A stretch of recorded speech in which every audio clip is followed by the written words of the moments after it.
Hari ini kita masuk series khotbah yang baru. Tahun ini kita belajar bagaimana kita mau mendedikasikan hidup kita untuk Tuhan.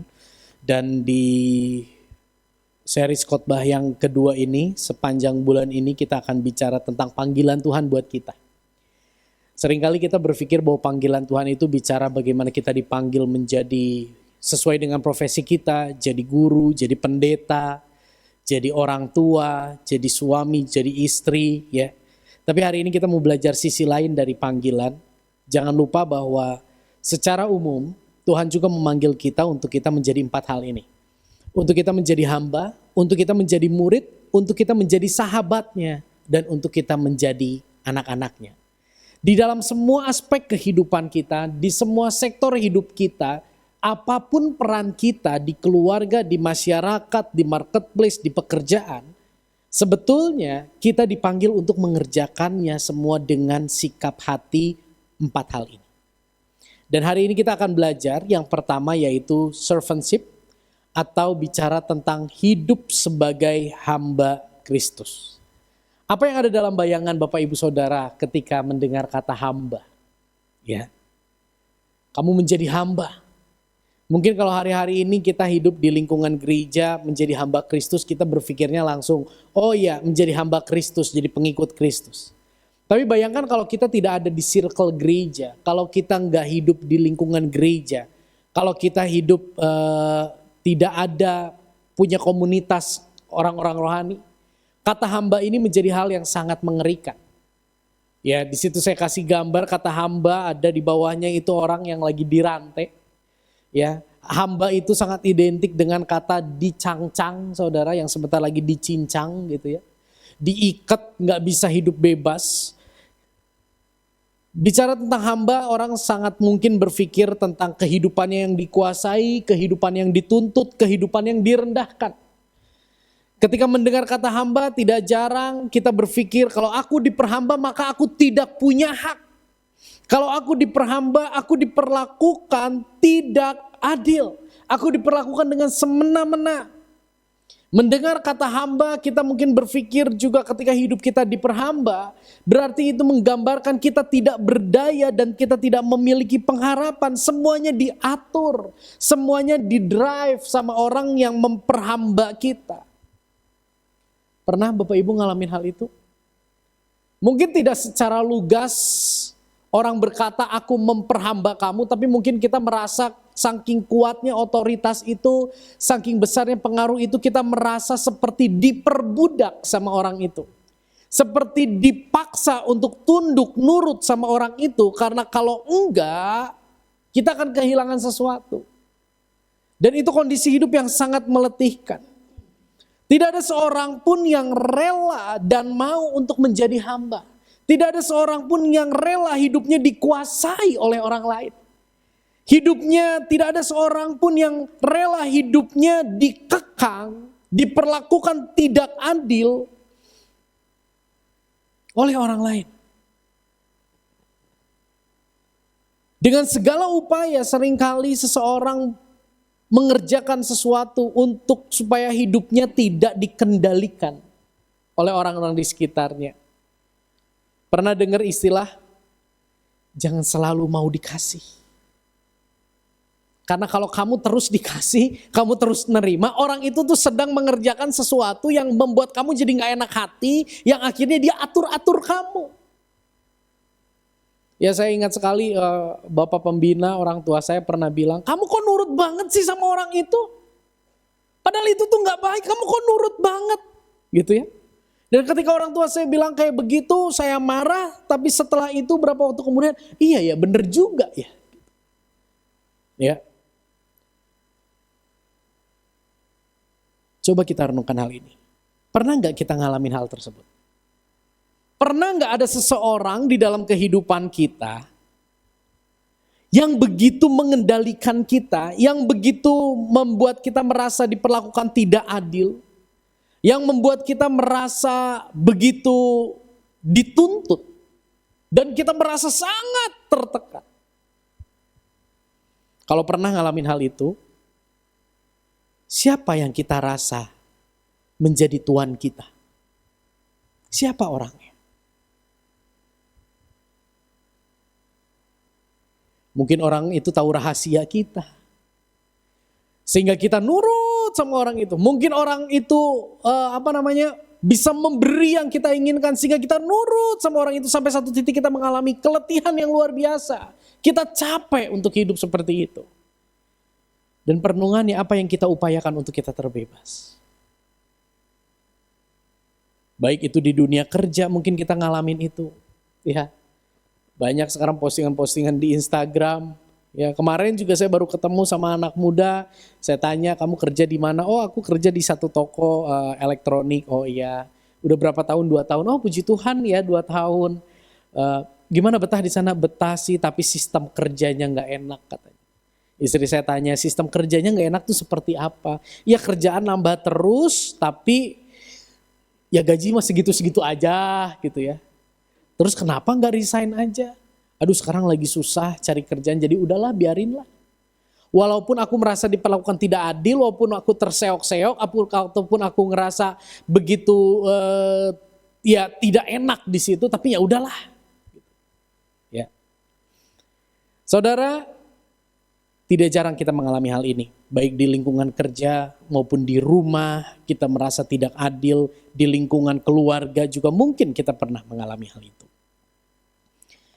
Kembali saya mau ingatkan ini, bahwa di dalam keberdosaan manusia, manusia berusaha untuk tidak dikendalikan oleh sesama, bahkan berusaha untuk tidak dikendalikan oleh Allah.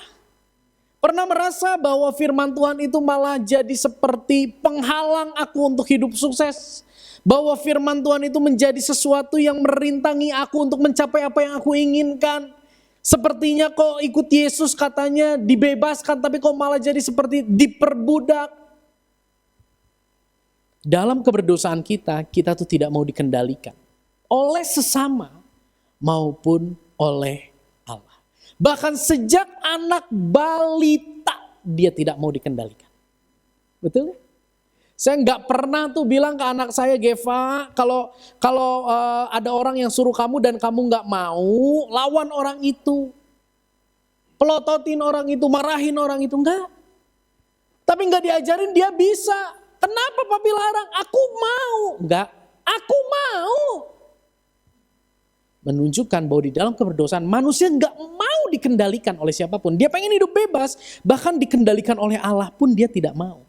Manusia sangat tidak mau diperhamba baik oleh sesama maupun oleh Tuhan. Tapi hal yang sangat menarik, Yesus yang adalah Tuhan, Yesus yang adalah pencipta segala yang ada, hadir ke dalam dunia untuk menjadi hamba yang begitu rendah sebelum dunia mengakui bahwa dia adalah Tuhan. Ketika Yesus datang ke dalam dunia, dia tidak koar-koar, aku Tuhan, aku Tuhan, aku Tuhan, aku Tuhan. No. Yesus datang ke dalam dunia sebagai manusia dan dia mengambil posisi yang begitu rendah, Paulus katakan. Dan bagaimana kematiannya juga begitu mengerikan, dia mulai dari lahir di kandang dombanya bukan punya dia, pinjem tempat. Ketika dia mati, dia disalib dan sejarah menuliskan bahwa salibnya pun merupakan salib bekas. Dan kuburannya pun bukan kuburan miliknya. Bagaimana Yesus hadir ke dalam dunia menjadi hamba yang begitu rendah sebelum dunia dan kita semua mengagungkan dia sebagai Tuhan. Yesus rela menjadi begitu rendah. Dan ketika dia menjadi begitu rendah, dia melayani manusia yang berdosa.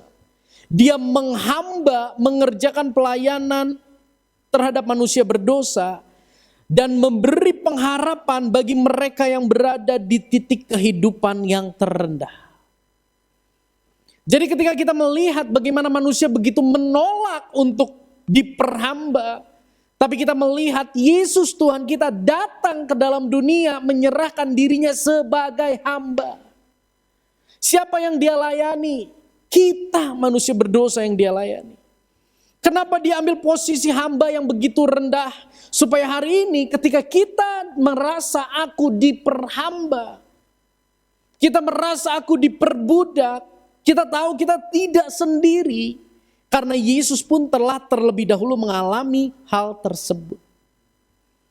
Tidak ada titik terendah di dalam kehidupan kita yang Yesus tidak pernah mengalaminya.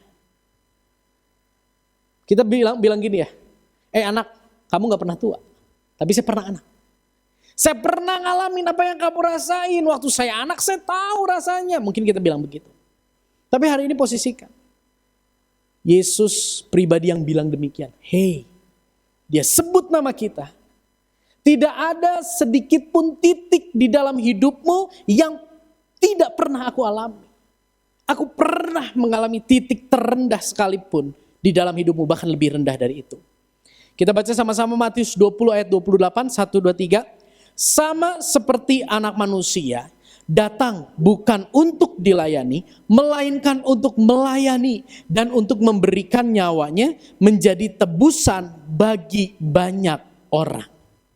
Ya, anak manusia yang duduk di tahta sorga, dia tinggalkan itu untuk datang ke dalam dunia, bukan untuk dilayani, melainkan memposisikan diri sebagai hamba yang begitu rendah untuk melayani, bahkan sampai titik memberikan nyawa menjadi tebusan bagi banyak orang. Yesus memperkenalkan dirinya bukan sebagai Tuhan di dalam ayat ini. Yesus memperkenalkan dirinya sebagai anak manusia yang menjadi hamba. Hari ini kita mau belajar tentang bagaimana menjadi hamba Kristus. Kita akan ambil bahan bacaan kita hari ini dari Matius 24. Setelah Yesus berkata anak manusia datang bukan untuk dilayani, melainkan untuk melayani, bicara tentang dia adalah hamba. Dia pun menjelaskan bagaimana hamba yang baik yang dia mau. Kita lihat sama-sama bagian ini. Kita baca sama-sama ayat ini ya. Matius 24 ayat 45 sampai 51. 1, 2, 3. Siapakah hamba yang setia dan bijaksana, yang diangkat oleh tuannya atas orang-orangnya untuk memberikan mereka makanan pada waktunya? Berbahagialah hamba yang didapati tuannya melakukan tugasnya itu ketika tuannya itu datang. Aku berkata kepadamu, sesungguhnya tuannya itu akan mengangkat dia menjadi pengawas segala miliknya. 1, 2, 3. Akan tetapi apabila hamba itu jahat dan berkata di dalam hatinya, Tuanku tidak datang-datang. Lalu ia mulai memukul hamba-hamba lain dan makan minum bersama-sama pemabuk-pemabuk. Maka Tuhan hamba itu akan datang pada hari yang tidak disangkanya dan pada saat yang tidak diketahuinya, dan akan membunuh dan membuat dia senasib dengan orang-orang munafik. Di sanalah akan terdapat ratapan dan kertak gigi. Inilah bagian firman Tuhan yang akan kita bahas.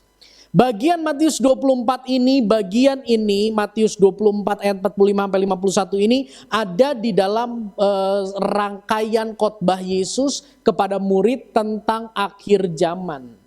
Dan mungkin besok-besok Bapak Ibu akan makin banyak dengar pembahasan dari Matius 24 ini. Di Instagram, di TikTok membahas akhir zaman berkaitan dengan perang yang hari-hari ini sedang terjadi. Tapi hari ini kita mau belajar, ya, lewat hal ini mungkin kita pernah melihat gini, oh Tuhan tuntut aku untuk setia.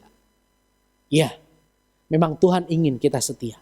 Tuhan ingin kita menjadi hamba yang bijaksana. Tapi sadarilah, nature kita, jangankan hamba yang bijaksana, jadi hamba pun kita udah gak mau. Kalau kita lihat dari hamba yang bijaksana di sini, buat dunia ini suatu kebodohan. Tuan yang gak ada, ngapain setia melakukan pekerjaannya? Buat dunia ini merupakan sebuah kebodohan. Dan hari ini kita akan belajar bagaimana supaya kita dapat setia. Tuhan bukan cuma mau kita setia, tapi Tuhan mau menolong kita untuk kita bisa setia. Saya percaya kalau Bapak Ibu ada yang berkata gini, ayo kita pergi lebaran, kita pergi libur lebaran ke Dubai. Mau ke Dubai? Itu bisa balik ya. Ayo kita liburan ke Bali. Aku beliin tiketnya. Saya tanya, kalau orang itu udah bilang aku beliin tiketnya, kita akan cari tiketnya. Kita akan saving money untuk beli tiket nggak? Karena kita udah tahu dia akan beliin, terus kita nggak usah cari lagi. Yang menyakitkan gini, dia udah bilang akan beliin, tapi kita malah beli sendiri. Tuhan kita bukan cuma mau kita setia, tapi dia juga menolong kita untuk setia. Amin. Yang pertama, kita mau belajar, poin pertama, dari apa yang sudah kita baca tadi, dari perikop itu, kita akan belajar yang pertama bahwa status hamba itu bukanlah hal yang buruk. Dunia berkata hamba itu suatu hal yang buruk. Hamba itu tidak ada harga dirinya. Hamba itu diinjak-injak. Hamba itu jadi keset. Kamu jangan mau jadi keset. Bukankah itu dunia yang katakan? Lawan dia yang sudah menginjak-injak harga dirimu. Lawan dia orang yang mengekang hidupmu. Tapi hari ini kita mau belajar bahwa lewat perikop yang tadi kita baca, Yesus tidak mengajarkan untuk terbebas dari perhambaan, tapi yang Yesus ajarkan bagaimana menjadi hamba yang bijaksana dan gambaran supaya kita jangan jadi hamba yang jahat. Di sini menunjukkan bahwa buat Yesus status hamba itu bukan satu hal yang buruk. Mau nggak kita setuju sama pemikiran Yesus? Susah loh. Karena dia berkata jangan mau.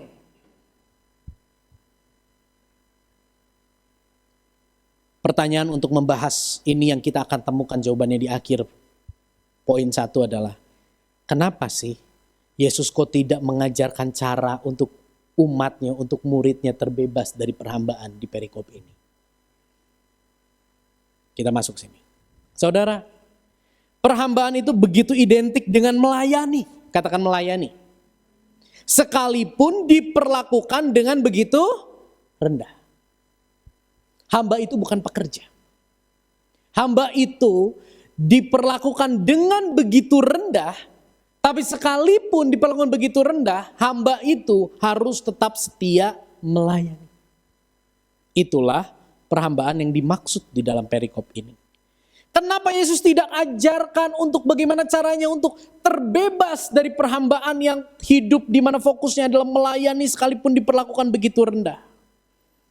Kita akan mundur sedikit, sabar ya Bapak Ibu ya. Kita akan tarik supaya kita lebih mengerti.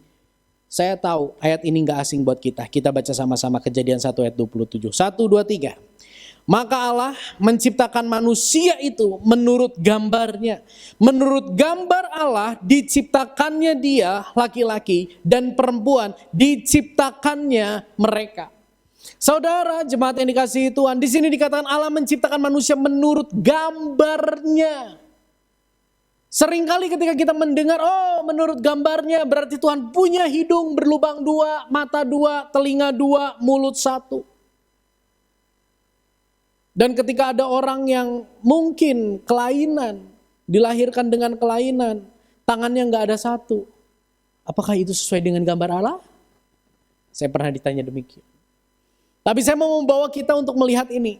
Bahwa gambar Allah yang dimaksud itu bukan secara fisik, bukan secara jasmani. Tapi nature Allah, sifat Allah, hati Allah, kesukaan Allah itu ditaruh juga di dalam diri manusia. Kuasa Allah ditaruh juga di dalam diri manusia. Dan salah satu yang Tuhan taruh di dalam diri manusia, sehingga manusia dikatakan dicipta menurut gambarnya adalah sifat saling melayani. Sifat apa? Saling melayani. Kira-kira Allah melayani siapa? Kan di sini saya tulis, salah satu sifat Allah yang ditempatkan dalam diri manusia adalah saling melayani. Kira-kira Allah itu melayani siapa? Allah melayani manusia. Sebelum ada manusia, Allah melayani siapa? Saya lupa namanya, bahasa teologinya saya lupa. Tapi sebelum manusia ada, Allah sudah ada, dan di situ satu hakikat 3 pribadi. Allah Tritunggal. Allah Bapa, Allah Anak, dan Allah Roh Kudus. Saling melayani sebelum manusia ada. Itu bicara tentang gini. Bapa melayani, memuliakan Kristus. Kristus melayani, memuliakan Roh Kudus. Roh Kudus melayani, memuliakan Bapa. Bapa melayani, memuliakan Roh Kudus. Bapa melayani, memuliakan Yesus. Yesus melayani, memuliakan Bapa. Dan itu terus terjadi. Saling melayani. Tanggal 5 Maret, cocok banget ini buat promosi. Tanggal 5 Maret kita ada Couples Night kembali. Itu akan dibahas. Kita akan lihat itu nanti. Ya, bagaimana keserupaan dengan Allah itu juga bicara tentang saling melayani. Allah Bapa melayani dan memuliakan Yesus, Yesus melayani dan memuliakan Allah Bapa, Allah Bapa melayani dan memuliakan Roh Kudus, Roh Kudus melayani dan memuliakan Allah Bapa, Roh Kudus melayani dan memuliakan Yesus, Yesus melayani dan memuliakan Roh Kudus. Tidak ada yang mengerjakan sesuatu untuk kepentingannya sendiri. Ayatnya di mana Yesus pun pernah membahas beberapa ayat ini. Saya ambil beberapa ayat saja. Di dalam Yohanes 8 ayat yang ke-54, Yesus berkata kepada orang Farisi dan dia katakan gini, Bapakkulah yang memuliakan aku. Bapakkulah yang meninggikan aku. Bapakkulah yang melayani aku. Yohanes 17 ayat yang keempat ini doa Yesus sebelum dia ditangkap. Yesus katakan bahwa aku, Yesus telah mempermuliakan Bapa. Engkau Bapa. Yohanes 15 ayat 26 di situ dikatakan, Roh kebenaran, Roh Kudus yang keluar dari Bapa, ia akan bersaksi, ia akan menceritakan hal-hal yang ajaib, hal-hal yang mulia tentang aku, kata Yesus. Saya ambil hanya beberapa ayat saja dan lewat ayat-ayat ini kita bisa melihat bahwa 3 pribadi di dalam hakikat Allah itu, mereka saling memuliakan, mereka saling melayani, mereka saling menyanjung, saling meninggikan satu dengan yang lain. Itulah yang Allah taruh di dalam diri kita, manusia yang dicipta sesuai dengan gambar dan rupanya. Saling melayani antar manusia, saling melayani, memuliakan Allah. Dan setelah manusia jatuh ke dalam dosa, salah satu kerusakan keserupaan dengan Allah dalam diri manusia akibat dosa adalah berubahnya hati. Hati yang tadinya Tuhan taruh, hati yang mau melayani satu dengan yang lain. Hati yang mau mengasihi satu dengan yang lain antara sesama manusia dan manusia dengan Allah. Itu hilang, itu rusak. Berubahnya hati yang seharusnya melayani menjadi dilayani.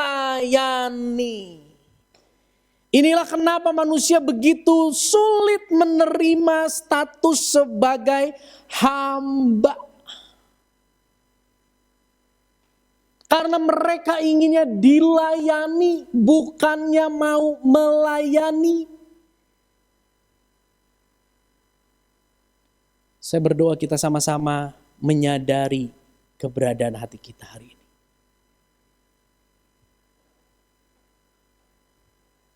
Kita telah kembali konflik-konflik,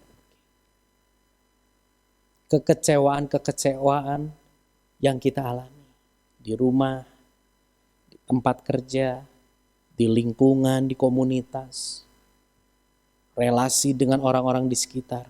Mengapa konflik itu bisa terjadi? Besar kemungkinan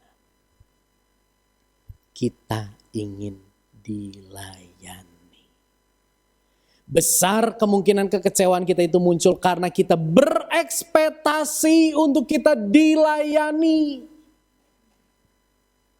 Padahal setting awal Allah mencipta dan menaruh keserupaan Dia di dalam diri kita, yaitu untuk melayani satu dengan yang lain. Penghambaan itu identik dengan melayani sekalipun diperlakukan begitu rendah. Di awal tadi sudah kita lihat sama-sama. Perhatikan ini, bagi dunia, penghambaan itu adalah sebuah kebodohan. Bodoh. Namun sesungguhnya, penghambaan merupakan keserupaan dengan Allah yang begitu indah. Buat dunia penghambaan itu merupakan suatu hal yang begitu bodoh. Namun sesungguhnya penghambaan itu merupakan keserupaan dengan Allah yang begitu indah. Melayani sekalipun diperlakukan dengan rendah, ternyata itu adalah sifat Allah yang Allah tempatkan di dalam diri kita. Kalau dia tidak punya sifat tetap melayani sekalipun diperlakukan begitu rendah, kita hari ini tidak akan pernah diselamatkan. Betul nggak? Tapi karena di dalam diri Allah ada kerelaan untuk melayani sekalipun diperlakukan begitu rendah, maka hari ini kita diselamatkan. Kita adalah produk kasih Allah yang rela melayani sekalipun diperlakukan begitu rendah. Dan saya mau kasih tahu itu begitu indah, dan yang indah itu sesungguhnya ditaruh di dalam hidupmu dan di dalam hidupku. Namun dosa merusak sehingga kita tidak rela melayani ketika kita diperlakukan begitu rendah. Dan kabar baik yang begitu indah. Ketika hati kita diubah. Ketika setting awal itu kembali ada di dalam hidup kita. Kita ada kerelaan untuk melayani sekalipun diperlakukan begitu indah. Hal yang akan terjadi yang begitu indah adalah lingkungan melihat Allah melalui kehidupan. Di sini ada gambar Yesus. Gak usah ditulis nama Yesus, kita tahu itu Yesus. Maaf ya. Ngamuk. Padahal gak ada tulisan itu siapa? Betul ya? Maksudnya apa? Lewat gambar orang tahu itu siapa. Tapi pertanyaannya gini. Lewat hidup kita, orang mengenal, menikmati, merasakan enggak Yesus? Anak kita, orang tua kita, pasangan kita, rekan kerja kita. Ada enggak mereka menikmati, merasakan Kristus lewat hidup kita? Saya berdoa, melayani sekalipun diperlakukan begitu rendah, itu kembali bergelora di dalam hati kita. Dan biarlah Tuhan mengobati luka hati kita dan membangkitkan kita kembali. Sehingga kita punya kerelaan dan kekuatan untuk melayani sekalipun kita diperlakukan begitu rendah. Karena kita tahu itu adalah keserupaan dengan Allah. Kita melayani sekalipun diperlakukan begitu rendah bukan untuk orang itu. Tapi kita tahu ini yang Tuhan taruh di dalam hidupku. Fokusnya beda. Kalau fokusnya, saya kalau lihat orang di sini nggak enak ya. Ini aja lah, ini anggapnya orang lah ya. Saya diperlakukan sama dia, tapi saya tetap melayani dia. Kalau saya lihatnya dia, saya akan ingat kesalahan dia, betul? Tapi hari ini saya berdoa lewat poin pertama ini. Kita lakukan melayani sekalipun di begitu rendah. Tapi kita lihatnya kepada Kristus yang telah melayani kita sekalipun diperlakukan begitu rendah. Akhirnya keindahan itu menguasai hidup kita. Dan tanpa kita sadar itu mengalir. Dan dia merasakan bagaimana Kristus mengasihinya lewat perantaran hidup kita.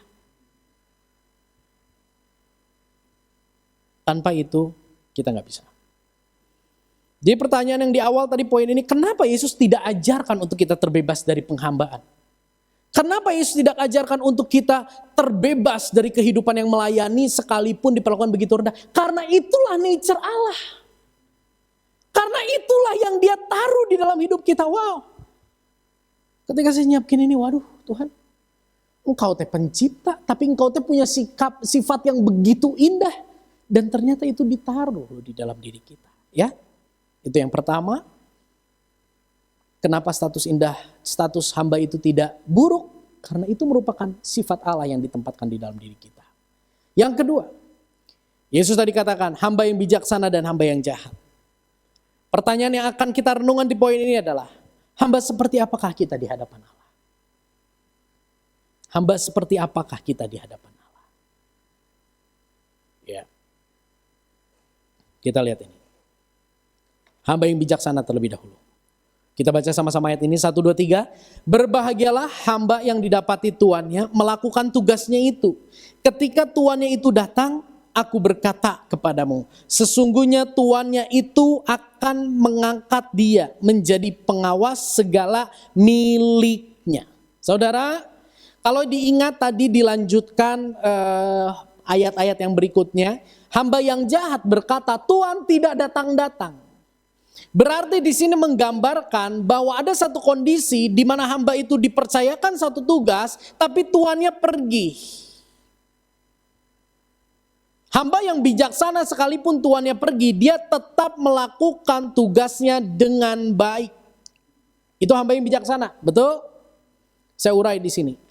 Hamba yang bijaksana adalah hamba yang mengenal tuannya dan dia mengenal dirinya. Dia tahu siapa tuannya, dia mengenal siapa tuannya, dan dia tahu siapa dirinya. Kenapa dia bisa menjadi hamba? Sebelum kita bicara hamba yang bijaksana, mari kita renungkan, kenapa orang ini bisa menjadi hamba? Ketahuilah, di zaman itu ketika seseorang bisa menjadi hamba, karena dia sudah dipilih dan ditebus. Sebelum dia dipilih dan ditebus oleh sang tuan, dia pun sama, dia pun tidak punya pengharapan, dia pun tidak punya masa depan yang indah, dia pun tidak tahu apa yang harus dia kerjakan.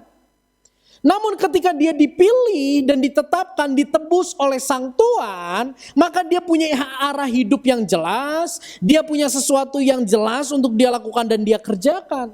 Dan kalau bagus-bagus dia bisa mendapat upah.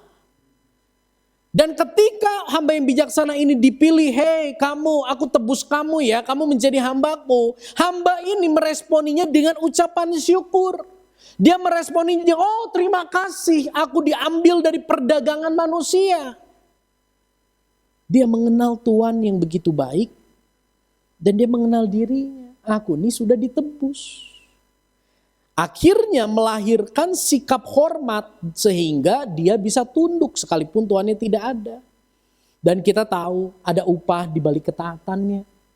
Memang upah bukan menjadi pengejaran sang hamba, tapi upah merupakan kewenangan sang tuan sebagai bentuk penghargaan kepada hamba yang telah setia melakukan pekerjaan. Kalau hamba di dunia yang di dalam perikop ini aja bisa memberi upah atas kesetiaan dari hambanya, apalagi Tuhan kita. Saya di sini jarang sekali ada yang bertanya kepada saya, kenapa sih kok jarang menyampaikan tentang upah di balik ketaatan? Kalau saya sering-sering sampaikan upah di balik ketaatan, jangan-jangan motivasi jemaat nanti adalah taat untuk mendapat upah. Sedangkan upah itu buat seorang hamba itu mah kewenangan dari sang tuan. Oke. Next, hamba yang bijaksana ini menggambarkan setting awal Allah. Hamba yang bijaksana ini menggambarkan rancangan awal Allah dalam diri manusia, di mana manusia mengenal Allah, di mana manusia hormat kepada Allah, di mana manusia dengan kerelaan dan ketulusan tunduk kepada Allah. Jadi lewat perikop ini kita tahu kepada siapa kita harus menghamba. Kita harus menghambakan diri hanya kepada Tuhan yang telah menebus kita. Dan ketika kita menghambakan diri kepada Tuhan yang telah menebus kita, wujudnya apa? Kita rela melayani orang itu sekalipun dia memperlakukan kita begitu rendah karena kita tahu Tuhan sudah melayani aku. Kita melayani orang yang memperlakukan kita dengan begitu rendah, mengasihi dia karena kita tahu dia terlebih dahulu mengasihi aku dan aku tahu dia pun mengasihi orang itu. Jadi hari ini agak sulit diterima, tapi saya coba untuk membalikkan paradigma yang seringkali menguasai kita. Ketika kita mengasihi orang, sering berkata gini ya, kalau aku terus mengasihi dia, kalau aku terus melayani dia, aku diperbudak oleh dia. Enggak, bukan. Lihatnya jangan ke situ. Kita terus mengasihi dia, kita terus berbaik kepada dia. Karena apa? Karena kita tunduk kepada Allah yang juga mengasihi orang yang membenci. Yang membencikan itu, yang menjengkelkan itu. Itulah hamba yang bijaksana di hadapan Allah. Jadi jangan merasa, wah kalau gitu mah keenakan dia ya. Wah kalau gitu mah apalah gitu ya. Kalau itu mah nanti aku diinjak-injak terus. Selama kita berpikir bahwa aku menghambakan diri kepada orang itu yang akan terus muncul. Namun ketika kita berpikir dan hati kita ditujukan kepada Allah, aku menghambakan diri kepada Allah, maka yang akan kita peroleh adalah kekuatan dan penghiburan dari Allah. Lambat laun orang itu akan merasakan sentuhan kasih Allah dalam hidup kita. Kita lanjut, hamba yang jahat. Kita baca sama-sama dua bagian ini. 1, 2, 3. Akan tetapi apabila hamba itu jahat dan berkata di dalam hatinya, Tuanku tidak datang-datang. Lalu ia mulai memukul hamba-hamba lain dan makan minum bersama-sama pemabuk-pemabuk. Maka Tuan hamba itu akan datang pada hari yang tidak disangkakannya dan pada saat yang tidak diketahuinya dan akan membunuh dia dan membuat dia senasib dengan orang-orang munafik. Di sanalah akan terdapat ratapan dan kertakan gigi. Ya, jadi di sini kita bisa melihat ada contoh lain. Kalau hamba itu jahat, hamba itu akan berkata, Tuanku tidak datang-datang. Perhatikan ini. Tuanku tidak datang-datang. Dia memukul hamba lain. Dia makan minum bersama dengan pemabuk. Ini ada sebuah tingkatan yang sangat ditonjolkan dan itu begitu berbahaya. Dimulai dari hamba ini meragukan tuannya. Tuanku tidak datang-datang. Ditindaklanjuti. Dia mulai membenci yang seharusnya dia bisa bekerja sama. Dia memukul hamba yang lain. Dia ingin menjadi lebih hebat, lebih berkuasa di antara hamba yang lain. Dan setelah itu, fase atau titik, dia hidup dalam pemuasan hawa nafsu. Meragukan tuannya, ingin menonjol di antara yang lain, dan hidup di dalam hawa nafsu. Perhatikan Hawa. Iblis tidak langsung perintahkan Hawa makan buah. Iblis tanya, berapa yang boleh dimakan? Di dalam komunikasi itu iblis membalikan, bukankah ya semua yang ada di taman ini tidak boleh kamu makan? Hawa bilang, enggak, ini yang enggak boleh, cuman ini yang enggak boleh dimakan satu. Karena kalau aku makan, aku akan binasa, kata Tuhan. Apa yang iblis katakan? Enggak, kamu enggak akan binasa. Akhirnya Hawa ragu, dia meragukan. Akhirnya timbullah keinginan untuk serupa dengan Allah. Dan hidup di dalam hawa nafsu. Saya coba jabarkan di sini hamba yang jahat. Dia mengenal tuannya. Namun dia meragukan. Yang akhirnya dia menolak, mencurigai, dan memberontak terhadap Tuhan. Ada penghukuman di balik ketidaktaatan. Saudara, Roma 1 ayat 21 kita baca sama-sama ayat ini 1, 2, 3. Manusia mengenal Allah, tetapi manusia tidak menghormati Allah sebagai Allah. Dan tidak juga berterima kasih kepadanya. Sebaliknya, manusia memikirkan yang bukan-bukan. Hati mereka sudah menjadi gelap. Inilah gambaran manusia yang ada di dalam dosa. Inilah gambaran hamba yang jahat. Dia tahu Allah tapi dia tidak menghormati Allah. Dia tahu Allah tapi dia tidak menghargai Allah. Dia tahu Allah begitu mulia tapi dia tidak memuliakan Allah. Dia tahu semua bersumber dari Allah tapi dia tidak mau berterima kasih dan menyerahkan diri untuk Allah. Itulah manusia yang berdosa. Hamba yang jahat itu menggambarkan kerusakan, gambaran Allah di dalam diri kita manusia berdosa. Awalnya kita dicipta untuk mengenal Allah, tunduk kepada Allah, taat karena menghormati dan penuh ketulusan. Dosa merusak. Kita tahu Allah, namun akhirnya kita membenci Allah. Kita menolak Allah. Kita tunduk, kalaupun kita tunduk kepada Allah dengan keluhan dan kebulusan. Kebulusan artinya ada maunya. Ada pisang di balik nagasari. Ya. Saudara, kita dibawa mengenal Allah. Namun hati yang penuh dengan dosa itu berbalik. Yang seharusnya kita mengasihi jadi membenci dan menolak. Sehingga tunduk kepada Allah itu begitu sulit. Kita begitu penuh dengan keluhan kalau melakukannya. Kita penuh dengan kebulusan kalau melakukannya. Di sini kita bisa tahu kepada siapa kita harus menghamba. Mari dengan penuh kesadaran kita menghamba kepada Allah di dalam Yesus Kristus yang sudah menebus kita. Dan ini menjadi peringatan buat kita. Jemaat Tuhan di Jerusalem Community Church, saya suka katakan kita ini seperti pemain voli. Ya, tiap minggu kayaknya ada aja pelayanan tapi diputer gitu ya kayak di lapangan voli.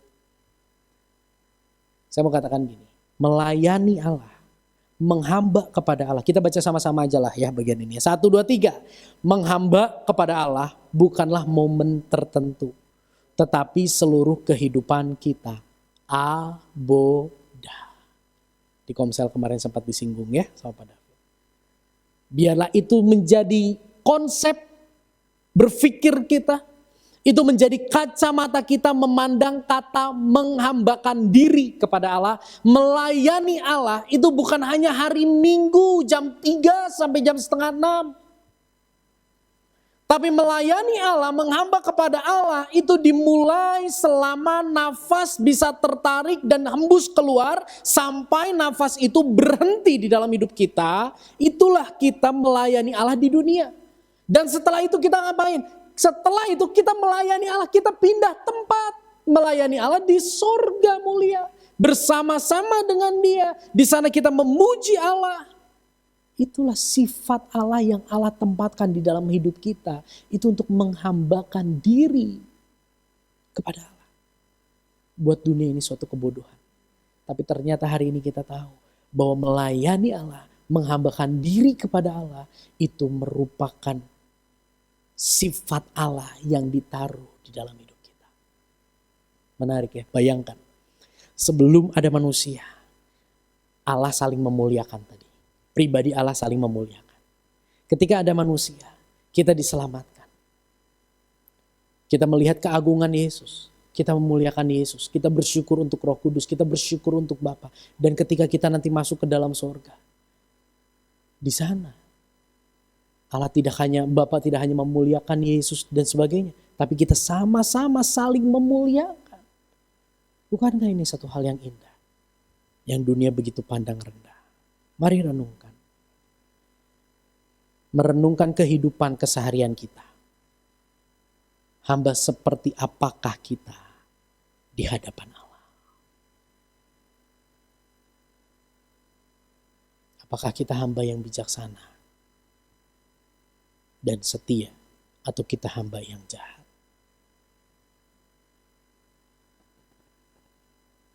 Mana kita meragukan Dia.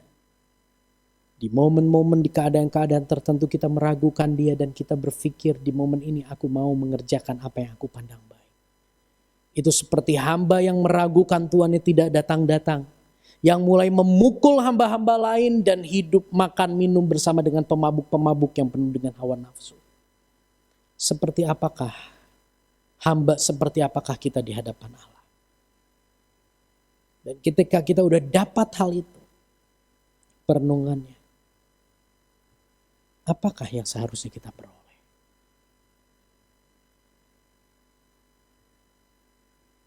Kemarin Komsel kita sama-sama dibawa pada sebuah kesadaran. Kita perlu Roh Kudus untuk negor kita. Karena kalau pasangan kita negor kita, konflik yang terjadi. Rekan kerja kita negor kita, konflik yang terjadi. Hamba Tuhan yang negor kita, konflik yang terjadi. Siapa yang negor kita, tapi kita tidak berkonflik dengannya ketika dia tegur? Roh Kudus. Saya berdoa, kiranya Roh Kudus menolong kita untuk menyadari bahwa kita adalah hamba yang jahat. Kita adalah hamba yang tidak setia. Dan yang patut kita dapatkan adalah penghukuman. Roh Kudus bukan menolong kita untuk mengerjakan hal-hal yang supranatural saja. Tapi Roh Kudus juga menolong kita untuk menyadarkan kita akan kebobrokan kita, akan siapa kita sesungguhnya. Perikop ini bukan menuntut kita untuk menjadi hamba yang setia, tapi untuk menyingkap kepada kita bahwa kita adalah hamba yang jahat, tidak setia, dan pilih-pilih dalam mengerjakan pelayanan yang Tuhan mau tetapkan untuk kita kerjakan lewat orang-orang yang ada di sekitar kita. Dan ketika kita berpikir aku ingin berubah, saudara, kita baca yang bagian yang kedua, 1, 2, 3. Perubahan hidup tidak dimulai dari komitmen, namun dari kesadaran akan kebobrokan diri dan kebutuhan akan anugerah Allah. Perubahan hidup kita. Minggu kemarin setelah khotbah, setelah ibadah ada yang sampaikan kepada saya, terima kasih firman Tuhannya, saya sadar. Saya harus berubah. Di hati saya, puji Tuhan, Roh Kudus bekerja. Tanpa pertolongan Roh Kudus, orang gak sadar bahwa dirinya harus berubah. Dan ini kabar baik buat kita, perubahan hidup tidak dimulai dari komitmen. Perubahan hidup dimulai dari kesadaran bahwa aku ini bobrok dan aku perlu anugerahnya untuk menolong aku bangkit dari kebobrokan ini menjadi pribadi yang baru. Menjadi pribadi yang setia melayani Tuhan. Amin. Dan yang terakhir, berita anugerah buat kita. Tuhan pencipta yang kudus menjadi hamba yang begitu rendah. Pertanyaan untuk poin ini adalah, bagaimana anugerahnya bekerja di dalam hidup kita? Kita udah tahu hamba yang tidak setia. Kita udah tahu harusnya dihukum. Bagaimana berita anugerah itu bekerja dalam hidup kita, sehingga hidup kita bukan hanya masuk surga, tapi hidup kita selama hidup ini kita akan diubahkan. Ayat yang di awal tadi kita baca, demikian firman Tuhan. Sama seperti anak manusia datang bukan untuk dilayani, melainkan untuk melayani dan untuk memberikan nyawanya menjadi tebusan bagi banyak orang. Sadarilah bahwa Tuhan kita, anak manusia yang kudus, yang agung, sekali lagi, dia datang ke dalam dunia menjadi hamba untuk melayani dan memberikan nyawanya. Pertanyaannya gini, siapa kita sehingga kita tidak mau menghamba kepada dia? Sombong amat. Itulah hidup saya. Pernah ketemu sama orang sombong? Siapa orang yang paling sombong? Yang pernah Anda temui? Yang Anda katakan ini sombong banget nih orang di hadapan Tuhan. Saya pernah ketemu. Namanya Yusak Setiawan. Orang sombong banget. 1 Korintus 1 ayat 18 kita baca sama-sama. 1, 2, 3. Sebab pemberitaan tentang salib memang adalah kebodohan bagi mereka yang akan binasa. Tetapi bagi kita yang diselamatkan, pemberitaan itu adalah apa? Kekuatan Allah. Puji Tuhan. Buat manusia menjadi hamba melayani itu sebuah kebodohan yang patut ditertawakan dan tidak patut didengarkan, apalagi dipercayai. Kalau Anda belum pernah ketemu sama orang yang mengatakan salib itu merupakan sebuah kebodohan, Yesus disalib itu sebuah kebodohan, nanti setelah ibadah ketemu sama orangnya. Saya pernah memandang salib Kristus sebagai sebuah kebodohan. Dan saya katakan gak usah ngomongin salib. Karena aku gak pernah minta dia mati di atas kayu salib. Itu mah gobloknya dia. Saya bukan menyombongkan kebobrokan saya. Tapi di sini saya ingin menekankan. Bersyukur panjang lebar tinggi dalam kasih Tuhan tak terhingga. Kesabaran Tuhan tak terhingga sehingga dia menjamah hidup saya, dan saya katakan dia pun sanggup menjamah hidup kita yang hari ini sadar aku ini hamba yang jahat. Dan ketika Roh Kudus menjamah, pemberitaan itu bukan lagi kebodohan, tapi merupakan kekuatan Allah. Amin. Bukan hanya menyelamatkan kita, tapi kekuatan Allah yang mengubah hidup kita sampai akhir hidup kita. Saya undang pemain musik. Saudara, di sini kita bisa melihat Yesus bukan hanya Tuhan yang mencipta. Yesus bukan hanya Tuhan yang menjabarkan tentang hamba yang bijaksana dan hamba yang setia semata. Namun, Yesus juga menghamba sampai titik yang begitu rendah untuk melayani kita. Dia menghamba sampai titik yang begitu rendah. Dia menghamba sampai titik yang begitu rendah untuk mengangkat kita. Mari renungkan ini. Salah satu tugas seorang hamba di zaman itu adalah mencuci kaki tamu dari tuannya.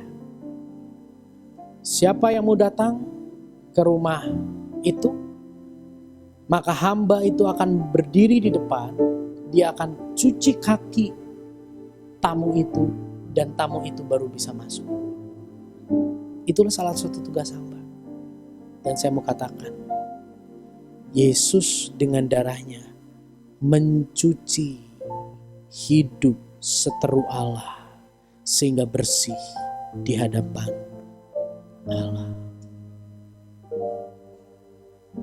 Setetes darah Kristus yang murni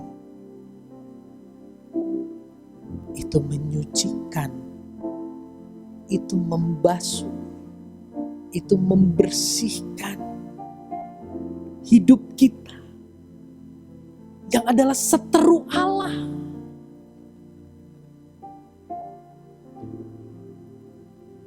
Wow, betapa indahnya Yesus yang mencuci kaki murid-murid. Geli kali ya. Saya mau katakan, kita diperlakukan lebih indah dari murid-murid. Murid-murid hanya melihat saat itu, murid-murid hanya melihat bagaimana Yesus yang bisa lakukan mujizat, kok mau ya cuciin kaki aku?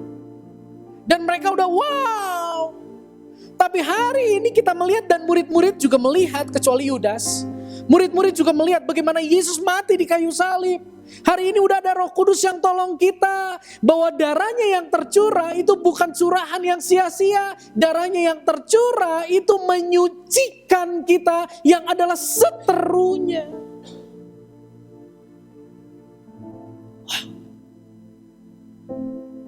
Sebelum kita menghambakan diri kepada Yesus, Yesus telah terlebih dahulu menghambakan diri untuk menyelamatkan kita. Jadi kalau nanti ke depan Bapak Ibu dengar tentang perikop ini dimanapun, harus setia. Kalau nggak setia nanti ditinggal.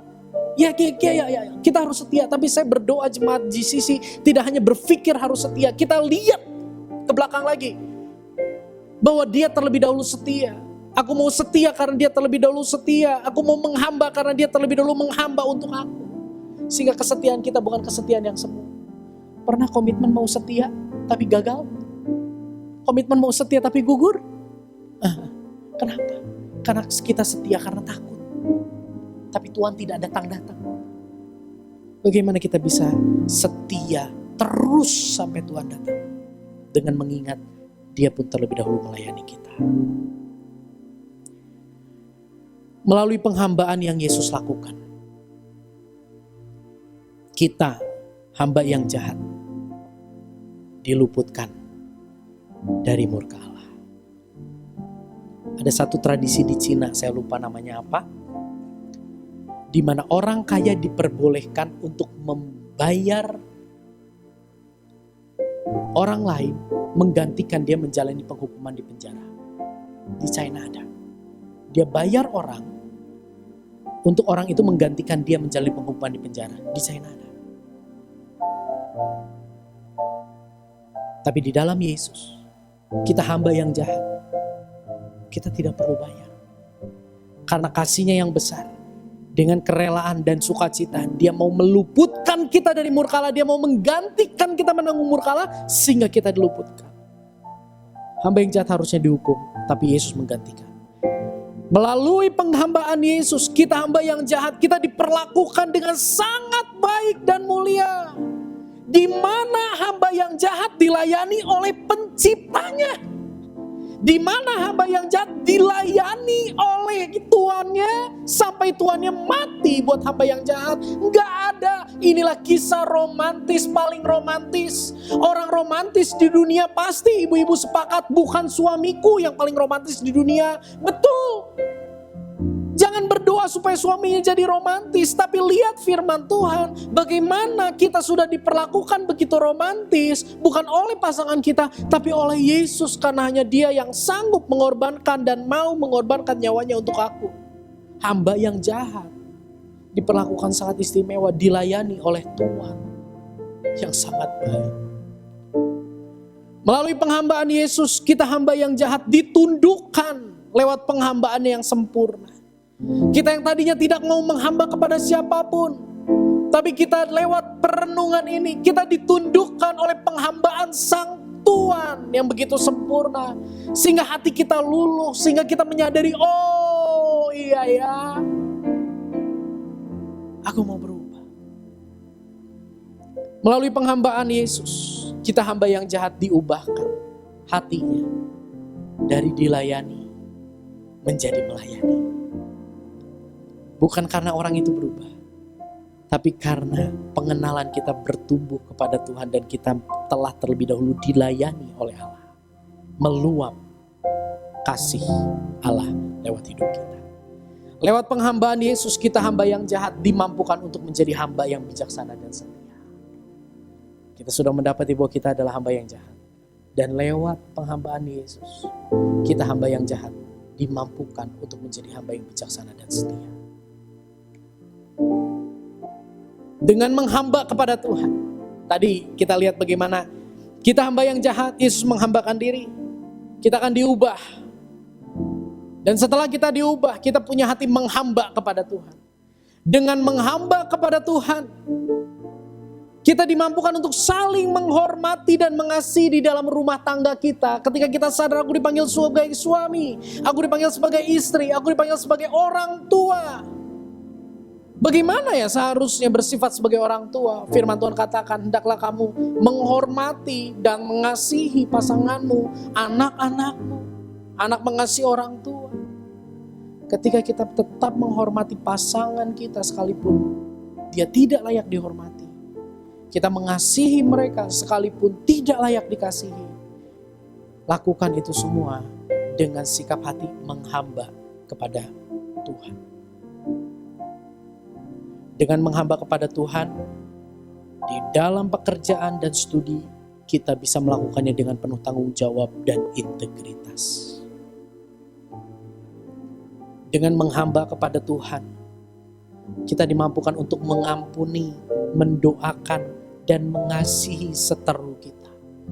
Bukan karena dia, tapi karena dia. Aku melakukannya karena aku menghamba kepada Tuhan yang juga mengasihi seteru. Dengan hati yang menghamba kepada Tuhan, kita peduli terhadap lingkungan. Kita peduli terhadap di mana kita berada, kepada tetangga kita, kepada orang-orang di sekitar kita yang mungkin tadinya kita tidak terlalu peduli. Dengan menghamba kepada Tuhan, kita punya kepekaan, kita punya kepedulian kepada lingkungan. Dengan menghamba kepada Tuhan, kita melayani pekerjaan Tuhan dengan sukacita.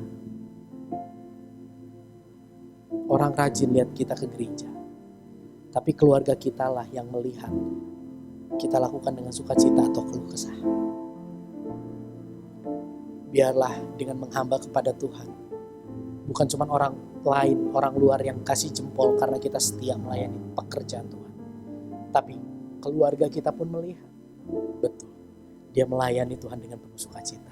Bukankah itu satu hal yang menarik?